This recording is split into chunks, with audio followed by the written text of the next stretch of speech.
چونکہ وقت آیا ہے تو میں یہ گزارش کر دوں، آج فتنے بہت ہیں، فتنوں سے بچنے کا جو طریقہ رسول اکرم صلی اللہ علیہ وسلم نے دیا ہے، ان طریقوں کو اگر غور سے پڑھا جائے تو اللہ کے ذکر اور قرآن سے بڑھ کے کوئی طریقہ نہیں۔ گھر گھر میں جادو، ٹونا اور نہ جانے کیا کیا نام ہے۔ عقبہ بن عامر رضی اللہ تعالی عنہ کہا کرتے تھے کہ امرنی رسول اللہ صلی اللہ علیہ وسلم ان اقرأ المعوذتین بعد کل صلاح، اللہ کے رسول صلی اللہ علیہ وسلم نے مجھے ہر نماز کے بعد آخری 2 سورتیں پڑھنے کا حکم دیا۔ جو شخص وہ شام کے اذکار کرتا ہے اور پھر ہر نماز کے بعد اذکار، اور اس روایت کی روشنی میں ہر نماز کے بعد آخری 2 سورتیں، اللہ کی رحمت اور اس کے فضل سے نہ اس پہ کبھی جادو ہوگا نہ کبھی ٹونا ہوگا۔ اس لیے آپ ذکر پہ کبھی سودے بازی نہ کیا کریں۔ اور حیرانگی ہوگی آپ کو یہ بات سن کے، امام ابن تیمیہ رحمۃ اللہ علیہ، ہم نماز پڑھتے ہیں نا، تو نماز کے بعد حالانکہ نیکی کی غرض ہوتی ہے، محبت ہی ہوتی ہے، ایک دوسرے سے سلام کرتے ہیں، آکے چلو جی کوئی معزز آدمی آیا، ان سے کوئی سلام کرنا چاہتے وہ اپنے منہ پہ ہاتھ رکھ لیتے، کیونکہ اس وقت سنت کیا ہے؟ ذکر کرنا ہے، سلام لینا نہیں ہے۔ اور ساتھ کہتے ہادہ غدوتی، یہ میرا کھانا ہے، اگر میں نے یہ کھانا نہ کھایا تو میں زندہ ہی نہیں رہ سکتا۔ ذکر کرنے کے بعد پھر ملتے، اور ان کا اخلاق کتنا عالی تھا۔ اس لیے نماز کے بعد ذکر پہ آپ کبھی کمپرومائز نہ کیا کریں۔ اور اس کی ایک اور وجہ ہے، صحیح بخاری کی روایت اگر میں ساتھ ملاؤں، جو شخص فرض نماز پڑھتا ہے اور اپنی جگہ پہ بیٹھا رہتا ہے، اپنی جگہ سے کیا مراد ہے؟ میدان فی مصلی، جہاں اس کے قدم ہے، جہاں اس نے سجدہ دیا، یہ جگہ اس کی ہے، اپنی جگہ پہ بیٹھ کے ذکر کرتا ہے، اللہ کے نورانی فرشتے اس کے لیے 3 دعائیں کرتے ہیں۔ پتہ ہے ان فرشتوں کی تعداد کتنی ہے؟ دوسری صحیح بخاری کی روایت ہے کہ ان للہ ملائکۃ سیارۃ فضلا، اللہ کے کچھ موبائل فرشتے ہیں جو ہر وقت زمین میں گردش کرتے رہتے ہیں، یبتغون مجالس الذکر، اور وہ اللہ کے ذکر کی مجالس کی تلاش میں ہوتے ہیں۔ فإذا وجدوا ذلك جلسوا معهم، اگر ان کو کوئی ایسی مجلس مل جائے تو وہ بھی بیٹھ جاتے ہیں۔ وہ کتنے ہوتے ہیں؟ حتی یملأ ما بین السماء والارض، زمین اور آسمان کا خلا ان فرشتوں سے بھر جاتا ہے۔ ویسے کتنے کو ہو سکتے ہیں؟ اس کی تعداد میں اور آپ اندازہ کر سکتے ہیں؟ جس شخص کے لیے اتنے فرشتے 3 دعائیں کریں، اور دعا کیا ہے؟ اللہم اغفر لہ، اے اللہ اس کو معاف کر دے، اللہم تب علیہ، اے اللہ اس کی توبہ کو قبول فرما لے، اللہم ارحم، اللہم اغفر لہ، اللہم تب علیہ، اللہ اس پہ رحمت کی برکھا برسا دے۔ جس کو 3 دعائیں کھربوں فرشتوں کے مل جائیں، اور یہ بات طے شدہ ہے، فرشتوں کی دعا رد نہیں ہوتی۔ کائنات میں کوئی ایسا شخص نہیں ہے جو یہ کہہ سکتا ہو کہ میری دعا رد نہیں ہوتی، لیکن فرشتوں کے بارے میں قرآن نے کہہ دیا ہے۔ کیوں رد نہیں ہوتی فرشتوں کی دعا؟ کیونکہ فرشتے کسی کے لیے دعا اس وقت تک کرتے ہی نہیں جب تک اللہ کا حکم نہ آ جائے، اور اللہ رب العزت اس وقت تک فرشتوں کو دعا کا حکم دیتے ہی نہیں جب تک اپنے بندے سے راضی نہ ہو جائیں۔ اس سے بڑا سعادت مند کون ہے کہ جس کے لیے کھربوں فرشتے دعا کریں اور وہ نماز پڑھنے آیا ہے اور 3 دعائیں قبول ہو جائیں، تو اس سے بڑا کوئی سعادت مند ہے؟ تو میں ادباً پھر گزارش کروں گا کہ آپ نماز کے بعد ذکر کیے بغیر اپنی جگہ سے نہ جایا کریں۔ ایسے ہی ہوگا انشاءاللہ۔ اللہ آپ سب کو عزت سے نوازے اور برکتوں سے نوازے۔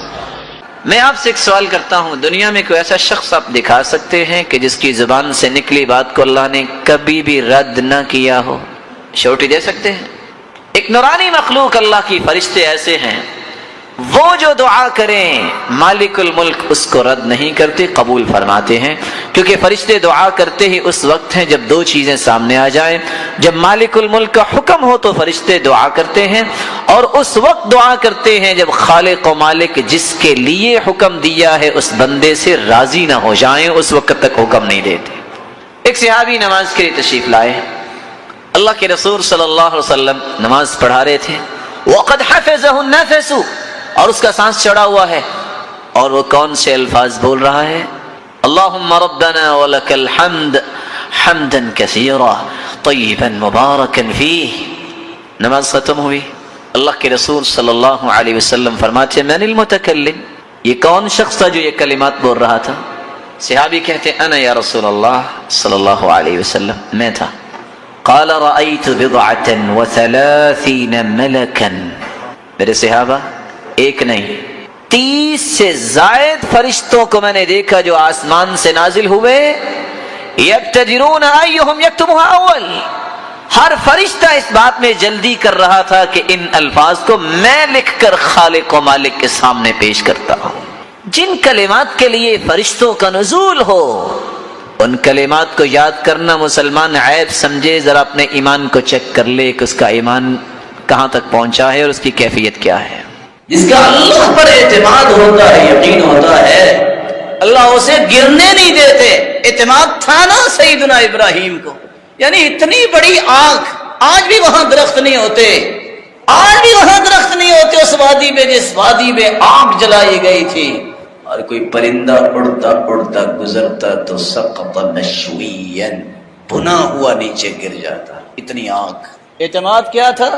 میرے ساتھ اس کی قدرت، اس کا علم، اس کی حفاظت اور اس کی معیت خاصہ۔ پریشانی کی کوئی بات، مسکرا رہے ہیں، ہاتھ بھی بندھے ہیں، پاؤں بھی بندھے ہیں، منجنیق میں ڈال کے پھینکا ہے، جو ہی آگ میں گرے ہیں آگ ختم، کیونکہ اوپر سے حکم آ گیا تھا قُلْنَا يَا نَارُ كُونِي بَرْدًا وَسَلَامًا عَلَىٰ إِبْرَاهِيمَ۔ عبارت کتنی خوبصورت ہے، بس ابراہیم کے ٹھنڈی ہونا ہے۔ وہ جو رسیاں لگی تھیں ان کو بھی آگ لگی ہوئی تھی، پاؤں میں اور ہاتھ میں، ان کو آگ لگی، ابراہیم کو نہیں لگی علیہ الصلوۃ والسلام۔ جب رسیاں کھل گئی، ہاتھ بھی کھل گئے، باقی سب باغ بن گیا۔ اور باپ دیکھ رہا تھا ابراہیم علیہ الصلوۃ والسلام کو، کہتا نعم الرب ربک یا ابراہیم، او ابراہیم تیرا رب تو بہت بڑا نکلا، اس نے کچھ ہونے ہی نہیں دیا۔ کچھ ہوا؟ میں کئی مرتبہ سوچتا ہوں کہ سائنس کتنی کلا بازیاں لگا چکی ہے، لیکن عقل کس نے دی ہے؟ اللہ نے دی۔ لوگ سمجھتے ہیں کہ کافروں کو کمال ہے، ہماری بات پہ لوگ غصہ کر لیتے ہیں۔ ہم کہتے ہیں کہ کافر مسلمانوں کے غلام ہیں، یہ نوکر ہے تو نوکروں کو کام کرنے دیا کرے۔ مسلمان نے تہجد پڑھنی ہے، نمازیں پڑھنی ہے، روزہ رکھنا ہے، نیکی کے کام کرنے ہیں، چاش پڑھنی ہے، اوابین پڑھنی ہے، سنتے پڑھنی ہے، دعائیں کرنی ہے۔ ان کا کام کیا ہے؟ بنائیں چیزیں مسلمانوں کو بھیجیں تاکہ ان کے لیے آسانیاں ہوں۔ تو نوکروں کی باتوں پہ خوش نہیں ہوا کرتے، ان سے کام لیا کرتے ہیں۔ ایک چھڑی جو سیدنا موسیٰ کے ہاتھ میں تھی، اللہ نے حکم دیا فَاضْرِب بِعَصَاكَ الْبَحْرَ، اچھا سمندر میں چھڑی مارو نا۔ یہ کون سی چھڑی ہے جس سے رستے ہی 12 بن گئے؟ یار میں کبھی سوچتا ہوں، آپ بھی سوچیں، ہم آخر انسان ہیں، کہ وہ چھڑی تو ماری سمندر میں، اتنا بڑا پانی، خشکی کیسے ہو گئی؟ ایک نہیں، رستے 12 بن گئے۔ کیسا ملٹیپل یہ ڈنڈا تھا کہ ایک مرتبہ مارا اور 12 رستے بن گئے۔ اور پھر اس کے اندر کیسے کیسے فنکشنز رکھے اللہ تعالیٰ نے۔ فرعونیوں نے شاید سمجھا کہ رستے ہم بھی یوز کر سکتے ہیں، لیکن یہ رستے بنے کن کے لیے تھے؟ اللہ پر ایمان رکھنے والوں۔ جو ہی وہ گزر گئے، فرعونی اپنے لاؤ لشکر لے کے آئے، اللہ نے حکم دیا کہ معاملہ تو حل ہو گیا ہے، پانی تم چلو، پھر تو پانی نہیں چلنا شروع کر دیا۔ تو فرعون اپنی پوری لاؤ لشکر سمیت، اپنی ملت سمیت جو ہے وہ پانی کے حصے میں آیا، سارے ڈوب کے مر گئے فرعون سمیت۔ لیکن اللہ نے کہا اليوم فاليوم ننجيك ببدنك لتكون لمن خلفك آية، فرعون تجھے میں نشان عبرت بناؤں گا۔ پانی کا حکم دیا، اس نے اچھال کے پھینکا، اور آج بھی لوگ دیکھ رہے ہیں کہ یہ پڑا ہوا ہے جو کہتا تھا انا ربكم الاعلى، میں ہوں بڑا رب۔ اعتماد اللہ پہ کیا، بندہ دوڑ کے آیا کہ تمہیں قتل کر دیں گے، موسیٰ دوڑ جاؤ، کہتے ان معي ربي سيهدين، یہ ہے ایمان۔ اور نہیں، میرا رب میرے ساتھ ہے، وہ مجھے سیدھے راستے پہ رکھے گا، حفاظت کرے گا۔ کاش یہ بات سمجھ میں آئے۔ آج مخلص لوگوں کی زندگی، رب پہ اعتماد کرنے والوں کی زندگی اتنی پرسکون ہے، دنیا ادھر سے ادھر ہو جاتی ہے، ان کو کوئی پریشانی نہیں ہوتی۔ جن کا اعتماد نہیں ہے وہ اخبار صبح اٹھ کے پڑھتے ہیں، وضو کیا نہیں ہوتا، منہ دھویا نہیں ہوتا، 3 روپے پیٹرول بڑھ گیا، مارے گئے۔ لو یہ مسلمان، وہ چینی بڑھ گئی ہے، یہ کون سی ایسی نعمت ہے کہ آپ نے پھکے ہی مارنے ہیں اس کی، تھوڑی سی کم کھا لو۔ اگر چینی بڑھ گئی ہے، کوئی چیز مہنگی ہو گئی ہے تو اللہ کے خزانے ختم ہو گئے، نعوذ باللہ من ذالک۔ دنیا کے اعتبار سے تم سوچتے ہو تمہارا رب بھی غریب ہو گیا، یہ کیسا ایمان ہے؟ اس لیے قرآن نے منافقوں کی بات کی ہے، یحسبون کل صیحۃ علیہم۔ یہ منافقوں کا رویہ ہے کہ معمولی سی پریشانی ہو تو واویلا شروع کر دیتے ہیں، رونا پیٹنا شروع کر دیتے ہیں۔ آپ کسی 20 کروڑ کے مالک سے ہی پوچھیں گے نا کیا حال ہے، او بس جی رڑ گیا جی، کیا بتائیں جی، بس کیا بتائیں۔ اس کے مقابلے میں کسی دیندار سے پوچھیں کیا حال ہے، کہتے ہیں الحمدللہ۔ یہ ہے اعتماد رب پہ کہ وہ اللہ کسی کو ضائع نہیں کرتا۔ وہ میں نے پہلے بھی قصہ شیئر کیا تھا، ایک شخص آیا، انسان ہے نا، ہم بھی کمزور ہیں، وہ آ کے کہتا ہے جی نقصان بڑا ہو گیا، دعا کر دیں۔ میں نے ویسے ہی پوچھنا چاہا کہ کیسے نقصان ہوا؟ کہتے جی 35 لاکھ روپے کا نقصان ہو گیا۔ اب یہ ایک بڑی اماؤنٹ ہے تو بندے کو پریشانی ہوتی ہے، تو دعا بھی کی یا اللہ اس کا نقصان پورا کر دے، تو اس کا بھلا فرما، اللہ تعالیٰ اس کے لیے آسانی فرما۔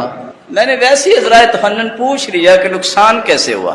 کہتا جی پچھلے سال 1 کروڑ 85 لاکھ پروفٹ آیا تھا، اس سال صرف 1.5 کروڑ پروفٹ آیا۔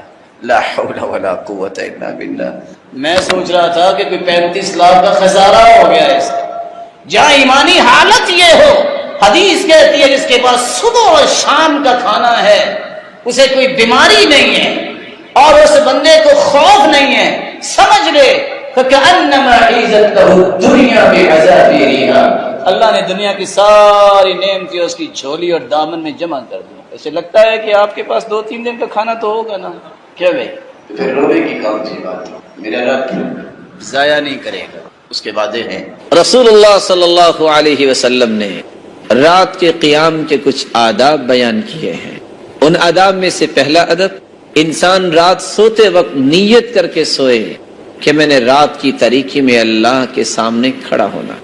رسول اللہ صلی اللہ علیہ وسلم کا فرمان معظم ہے، من اتی فراشہ وهو ينوي ان يقوم يصلي من الليل فغلبت عيناه حتى اصبح كتب له ما نوى وكان نومه صدقة عليه من ربه عز وجل۔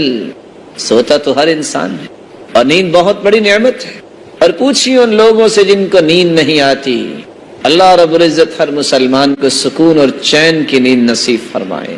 لیکن سونے میں فرق ہے، انسان سونے کے لیے بستر کی طرف جائے اور نیت کر لے، من اتی فراشہ وهو ينوي ان يقوم يصلي من الليل۔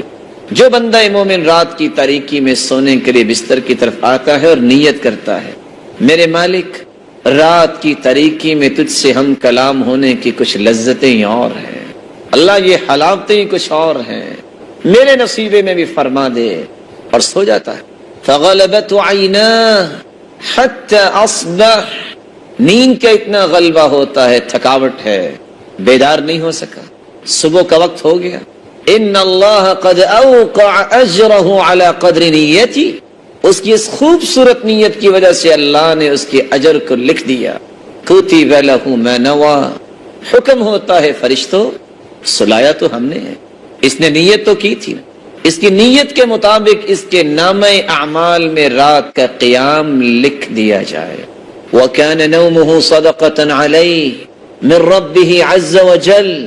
میرے فرشتوں رات کی تاریکی میں لوگ صدقہ بھی کرتے رہے، یہ میرا بندہ سویا رہا، نیت کر کے سویا تھا، میرے فرشتوں اس کی نیند کو بھی اس کے نامہ اعمال میں بطور صدقہ لکھ دیا جائے۔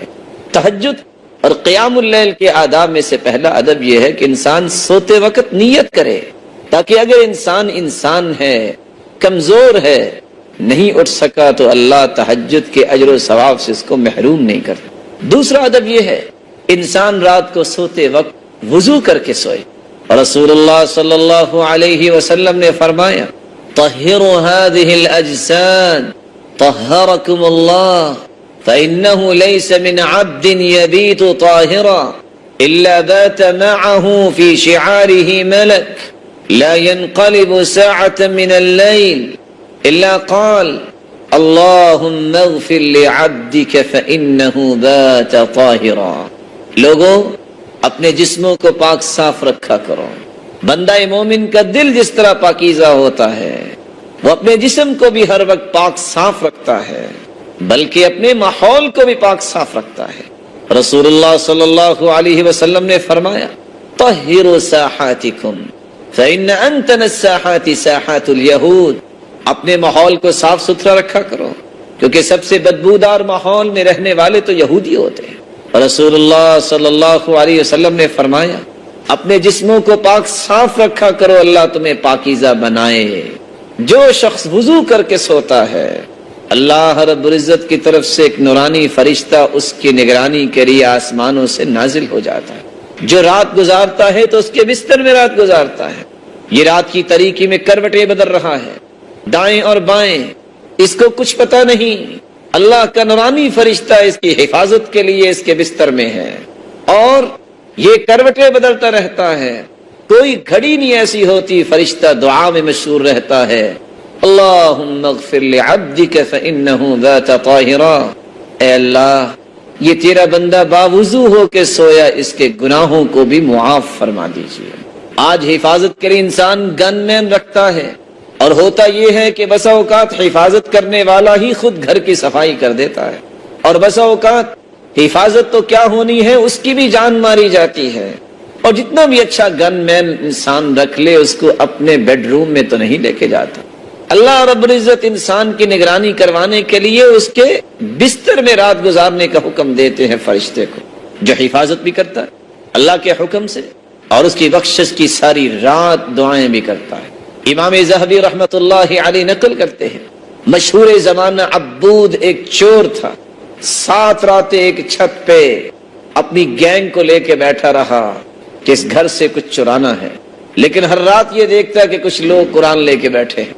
آخر تنگ آ کے گھر والے سے پوچھتا ہے اتقیم حلقۃ القرآن فی کل لیلہ، کیا ہر رات ہی اپنے گھر میں درس قرآن کرواتے ہو، قرآن مجید کا حلقہ لگاتے ہو؟ اس نے کہا ایسا تو نہیں ہوا۔ سمجھ گیا کہ یہ پھر اللہ رب العزت کی طرف سے نگران فرشتے ہی ہوں گے، پوری زندگی کی چوریوں سے توبہ طائب ہو گیا۔ تو رسول اللہ صلی اللہ علیہ وسلم نے دوسرا ادب یہ بیان کیا ہے کہ انسان رات کو سوئے تو باوضو ہو کے سوئے۔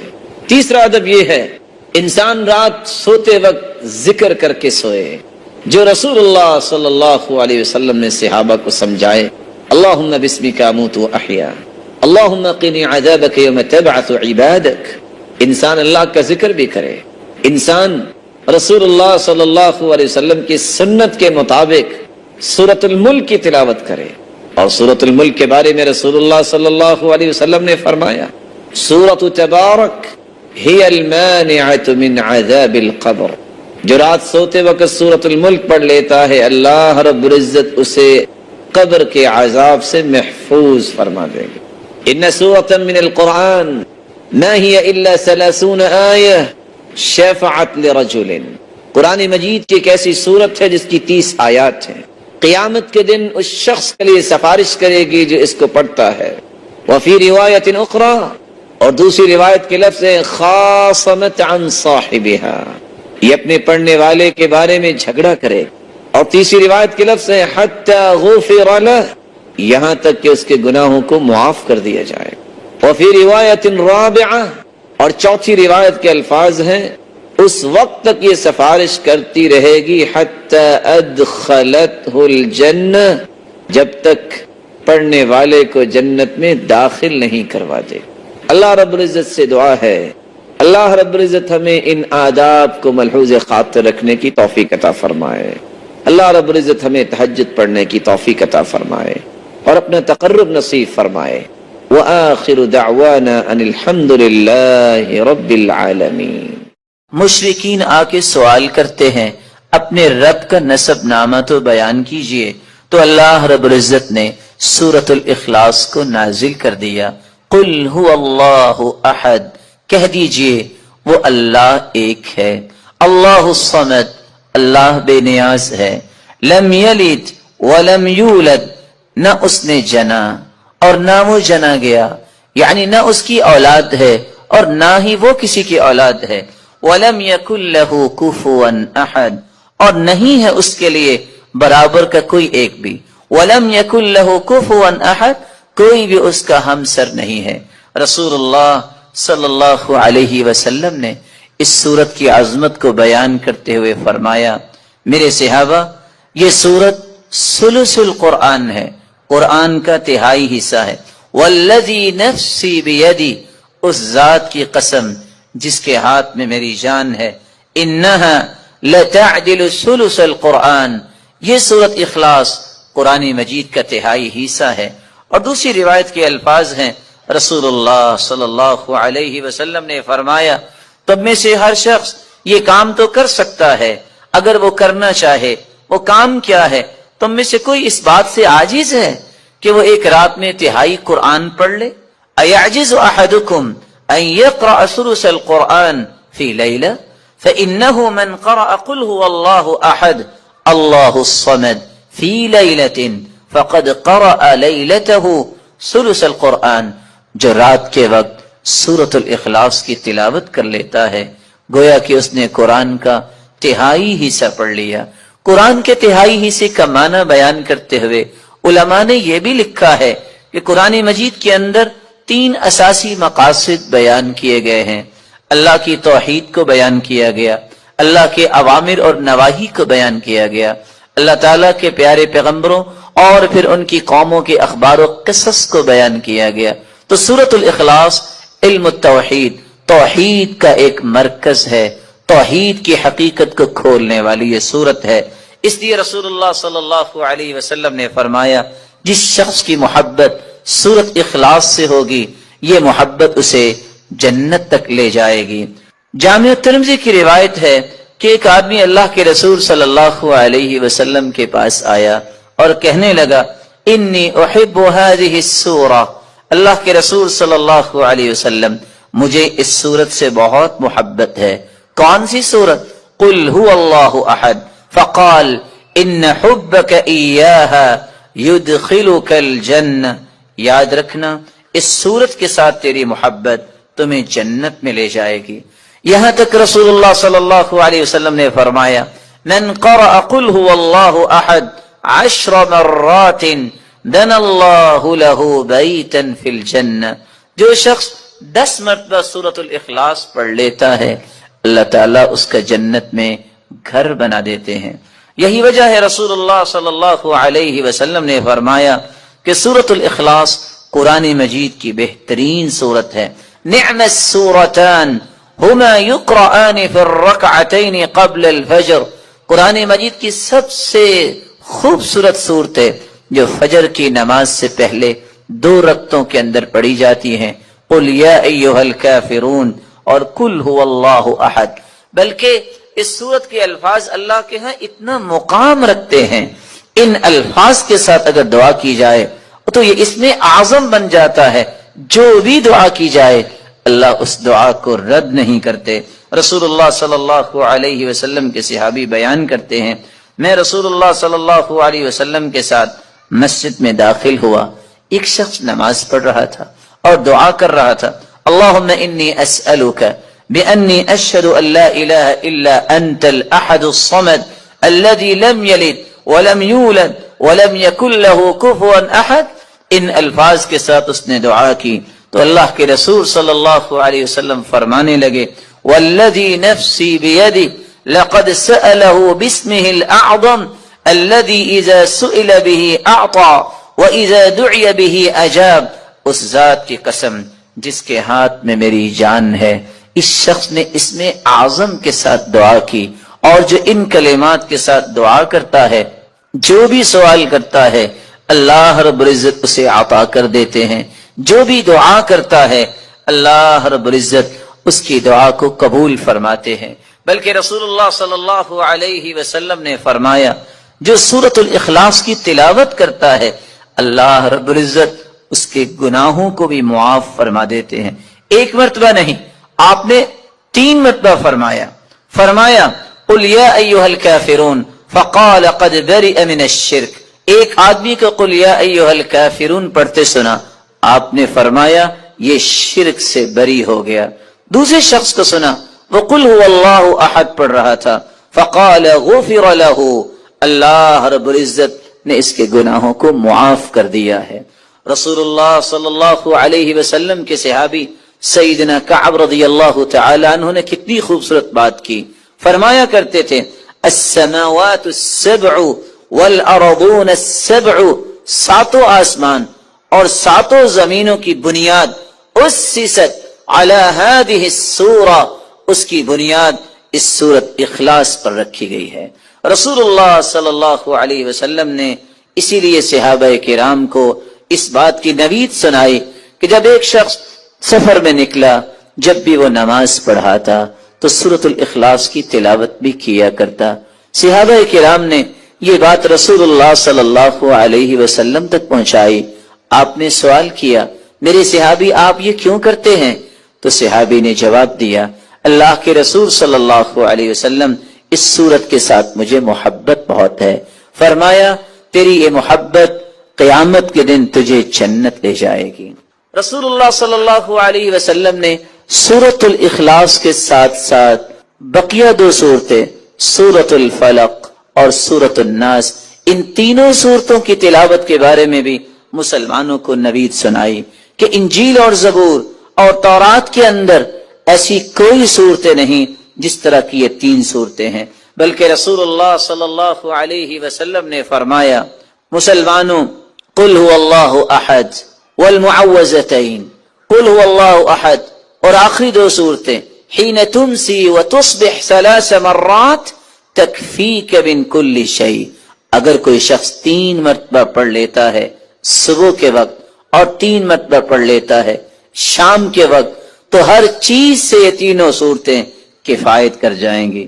رسول اللہ صلی اللہ علیہ وسلم نے ان 3 صورتوں کو بہترین دم قرار دیا۔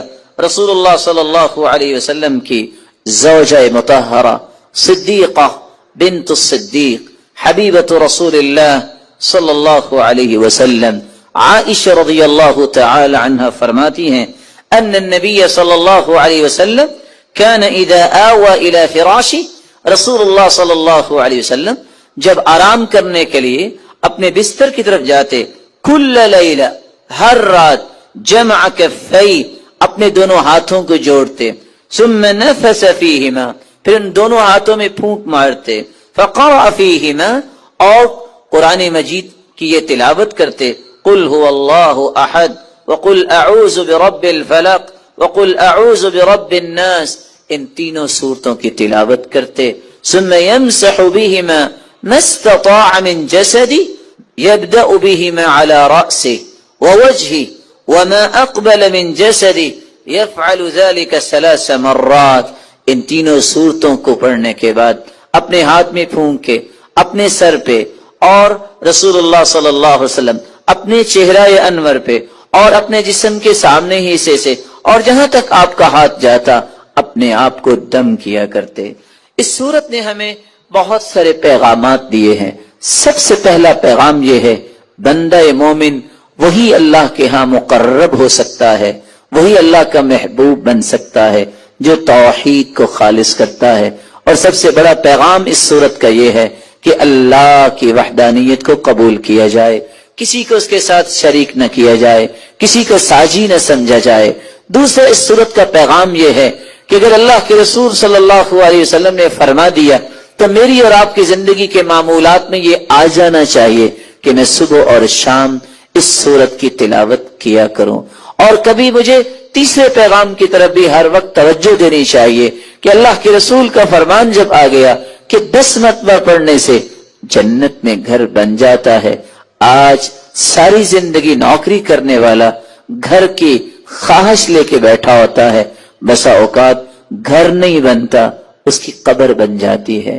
لیکن یہ کتنا آسان نسخہ ہے کہ انسان 10 مرتبہ اس سورت کی تلاوت کرے، اللہ اس کا جنت میں گھر بنا دے۔ اور پھر انسان سے تو ہر وقت گناہ سرزد ہوتے ہیں، انسان خطاؤں کا ایک مجموعہ ہے، اس لیے گناہوں کو معاف کروانا یہ بھی ایک مومن کا مطلب اور مقصد ہے۔ اس مقصد کو حاصل کرنے کے لیے سورۃ الاخلاص کی تلاوت کرے اور جنت کے واجب ہونے کی نوید سننا چاہتا ہے تو اس سورت کی تلاوت اور اس سورت کی فہم اور اس صحیح ترغیب کی روایت 1668 رسول اللہ صلی اللہ علیہ وسلم نے فرمایا اول الناس بی یوم القیامہ اکثرهم علی صلاۃ، قیامت کے دن سب سے پیارا اور قریبی میرے وہ ہوگا جو سب سے زیادہ مجھ پہ درود بھیجنے والا. بلکہ اللہ کے رسول صلی اللہ علیہ وسلم نے فرمایا تھا ابخل الناس من ذکرت عنده فلم يصل علی. بخیل تو دنیا میں بہت ہیں، لیکن سب سے بڑا بخیل کسی نے دیکھنا ہے تو وہ ہے جس کے پاس میرا تذکرہ ہو اور پھر وہ درود نہ بھیجے. یہاں رک کے میں ایک گزارش کروں گا، بڑوں سے بھی اور چھوٹوں سے. کچھ تو اللہ کے رسول کے دشمن ہیں، کافر. کچھ ایمان لانے کے باوجود بھی دشمنی کرتے ہیں کیونکہ اللہ کے رسول کی بات نہیں مانتے اور آپ کے وزیروں اور مشیروں کو برا بلا کہتے ہیں. یہ بھی دشمنی ہے اللہ کے رسول. اور کچھ لوگ چاہتے نہ چاہتے بھی بخیلی کر جاتے ہیں اور بخل کرنے والوں کے صف میں کھڑے ہو جاتے ہیں اور اپنے آپ کو نیک بھی کہتے ہیں.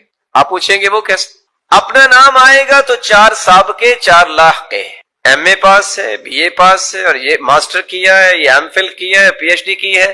اس کے بغیر نام لکھنا بولنا سننا پسند ہی نہیں ہے.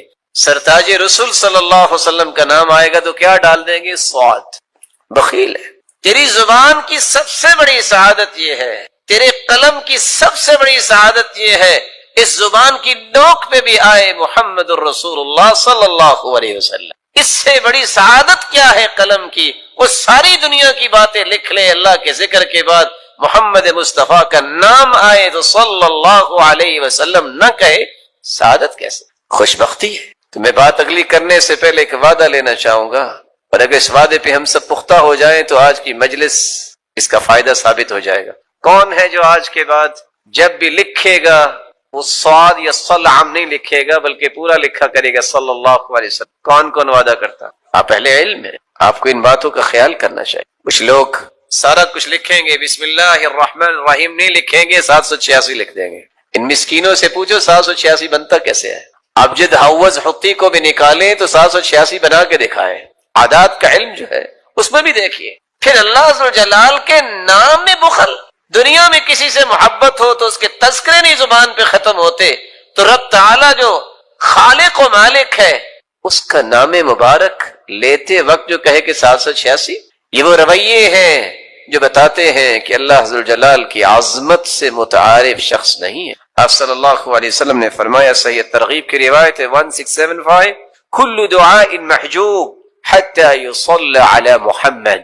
ہر دعا روک دی جاتی ہے، وہ پہنچتی نہیں آسمانوں تک جس میں درود نہیں ہوتا. بلکہ حسین ابن علی کی روایت ہے صحیح ترغیب کی 1681، من ذکرت عنده فخطئ الصلاة علی خطئ طریق الجنہ.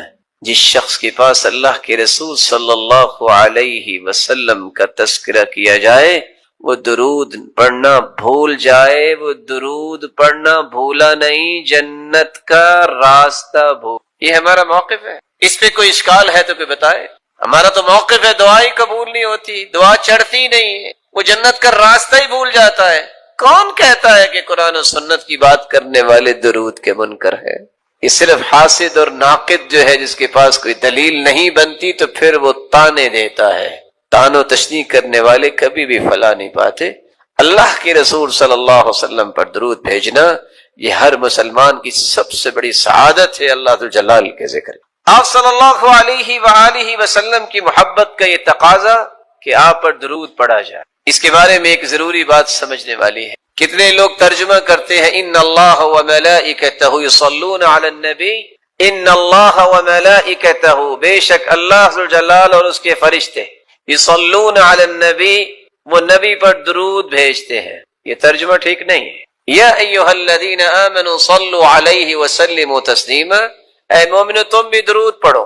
لفظ صلاۃ جب اس کی نسبت اللہ ذو جلال کی طرف کی جائے، ویسے تو صلاۃ کے 18 معنی ہیں عربی، لیکن جب یہ کہا جائے صلی اللہ، اس کا مطلب ہوتا ہے اللہ ذو جلال رحمتوں کی برکھا برسائیں گے، تعریف کریں گے. والثناء، فرشتوں کے سامنے اپنے محبوب کے تذکرے کریں گے کہ یہ میرا محبوب ہے جو سرتاج رسول. وہاں درود مانا نہیں ہو. لفظ صلاۃ جب فرشتوں کے ساتھ استعمال ہو، صلت الملائکہ، فرشتوں نے صلاۃ پڑھی، کیا مطلب؟ وہاں بھی درود کا معنی نہیں ہو. بلند مقام کے لیے برکت کی دعائیں کی فرشتوں نے، بخشش کی دعائیں کی. صلی الرجل، جب لفظ صلات کو کسی انسان کے ساتھ ذوی العقول کے ساتھ استعمال کیا جائے، اس کا مطلب نماز پڑھنا بھی ہوتا ہے، اس کا مطلب درود پڑھنا بھی ہوتا ہے، اور دیگر معانی بھی اہل لغت نے بیان کیے ہیں۔ لیکن اگر غیر ذوی العقول کے لیے استعمال ہو، صلت الطیور والحیوانات، پرندوں نے درود پڑھا، یہ ترجمہ نہیں ہوتا، وہاں ترجمہ ہوتا ہے پرندوں نے اللہ ذوالجلال کی حمد و ثنا بیان کی، اللہ ذوالجلال کی تعریف کی ہے، حمد بیان کی۔ تو قرآن مجید کے ترجمے کو صحابہ کرام، تابعین اور تبع تابعین اور لغت کو سمجھنے والے لوگ ہیں، ان کے کیے گئے ترجموں کی روشنی میں ہی اختیار کرنا چاہیے۔ آپ کی محبت کا ایک ساتواں تقاضا بھی ہے، آپ کی محبت میں غلو نہیں کرنا چاہیے، یہ بھی ایک بات سمجھنے والی ہے۔ محبت وہی ہے جس کا تذکرہ اللہ ذوالجلال نے قرآن میں کر دیا، بھلا اللہ سے بڑھ کے بھی کوئی محبت کی حقیقت کو پیش کر سکتا ہے؟ محبت وہی ہے جو اللہ کے رسول نے خود سمجھا دی کہ یہ میرے ساتھ محبت کرو، غلو نہیں، حدود سے تجاوز نہیں، حدود کو کراس نہ کیا جائے۔ صرف 3 آیتیں اگر آپ ان کو یاد رکھیں تو کبھی بھی آپ غلو کا شکار نہیں ہوں۔ سورۃ الانعام کی 50 نمبر آیت، سورۃ الاعراف کی 188 نمبر آیت، اور سورۃ الکہف کی آخری آیت 110 نمبر آیت۔ اللہ ذوالجلال فرماتے ہیں قُل لَا أَقُولُ لَكُمْ عِنْدِي خَزَائِنُ اللَّهِ وَلَا أَعْلَمُ الْغَيْبَ وَلَا أَقُولُ لَكُمْ إِنِّي مَلَكٌ إِنْ أَتَّبِعُ إِلَّا مَا يُوحَىٰ قل هل يستوي الأعمى والبصير أفلا تتفكرون قل لا أقول لكم عندي خزائن الله، میں بڑی محبت کے ساتھ، ادب کے ساتھ، احترام کے ساتھ یہ پیغام پہنچانا چاہتا ہوں ان مسلمانوں تک بھی جو محبت کا دعویٰ بھی کرتے ہیں اور اس آیت کی روشنی میں محبت کے زاویوں کو اختیار نہیں کرتے، غلو کرتے۔ کیا کہتے ہیں کہ خزانوں کا مالک ہے تو اللہ کا رسول نہیں؟ میرے محترم، خزانوں کے مالک اللہ ذوالجلال ہے، کیونکہ اللہ ذوالجلال نے اعلان بھی کروایا ہے تو اسی ہستی سے۔ قل، فرما دیجئے، لا اقول لکم عندی خزائن اللہ، میں نہیں کہتا کہ میرے پاس خزانے ہیں اللہ تعالیٰ کے۔ صحیح بخاری کی روایت ہے 3117، سیدنا ابو ہریرہ رضی اللہ تعالی عنہ بیان کرتے ہیں اللہ کے رسول صلی اللہ علیہ وسلم نے فرمایا ما اعطیکم ولا امنعکم، نہ میں تم سے کوئی چیز روک سکتا ہوں نہ میں تجھے کوئی دے سکتا ہوں، انما انا قاسم اضع حیث امرت، میں تو تقسیم کرنے والا ہوں کہاں؟ جہاں مجھے حکم ہو۔ اور دوسری روایت کے الفاظ ہیں انما انا قاسم واللہ یعطی، دینے والا وہی ہے، میں تو تقسیم کرنے والا۔ قل لا اقول لکم عندی خزائن اللہ ولا اعلم الغیب، میں نہیں کہتا کہ میں غیب جانتا ہوں۔ لوگ کیا کہتے ہیں آج؟ جو گزشتہ 10 دن گزرے، 15 دن کیا سنا آپ نے؟ محبت میں تجاوز کہ اللہ کے رسول تو غیب جانتے۔ قرآن سمجھا کریں، قرآن پڑھا کریں، اور اللہ کے رسول کے فرامین کو پڑھا کریں، سمجھ آئے گی محبت کیسے کرنی۔ قرآن کہہ رہا ہے وَلَا أَعْلَمُ الْغَيْبِ، میں غیب نہیں جانتا۔ کون فرما رہے ہیں؟ وہ ہستی جس جیسی ہستی اللہ نے پیدا نہیں کی۔ صحیح بخاری کی روایت ہے 4001، ربیع بنت معوذ رضی اللہ تعالی عنہ بیان کرتی ہیں دخل علی النبی صلی اللہ علیہ وسلم غداة بنی علی فجلس على فراشہ، میری شادی کے دن اللہ کے رسول تشریف لائے اور میرے پاس آ کے بیٹھے کہ مجلسی کمینی وجویریات یضربن بالدف، کچھ چھوٹی بچیاں جو ہیں من قتل من آبائہن یوم بدر، بدر کے شہداء کے متعلق ندبہ کر رہی تھی، یندبن، تو ایک بچی کہنے لگی وفینا نبی یعلم ما فی غدی، ہمارے درمیان اللہ کے پیغمبر ہیں جو کل کے بارے میں بھی جانتے ہیں۔ آپ نے فرمایا لا تقولی هكذا، لا تقولی هكذا وقولی، میں کنتی تقولین، یہ نہ کہو جو پہلے کہہ رہی تھی وہی کہو جو شہداء کی اب بات کر رہی تھی. لا يعلم ما فی غد الا اللہ، اللہ کے سوا کوئی بھی غیب کے بارے میں اور کل کے بارے میں نہیں جانتا.